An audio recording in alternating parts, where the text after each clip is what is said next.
అందుకే అధ్యక్ష తమరు కూడా అక్కడి నుంచి ఆదేశాలు ఇవ్వండి, దీని మీద చర్చ జరగాలి. మీడియా మిత్రులకు కూడా నేను అడుగుతున్నా, మీ సంఘాలు ఏవైతున్నాయో సంఘాల నాయకులను కూడా అడుగుతున్నా, ఎవరో జర్నలిస్టులు లిస్ట్ ఇవ్వండి.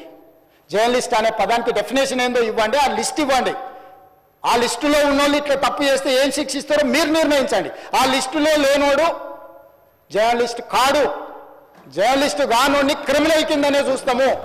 ఆ క్రిమినల్స్ని ఎట్లా జవాబు చెప్పాలనో గట్లనే చెప్తాం. ముసుగేసుకొని వస్తే ముసుగు ఊడవికి బట్టలు గుడ్డలు ఊడదీసి కొడతా అని చెప్తున్నా. నేను తమాషా చేయొద్దు.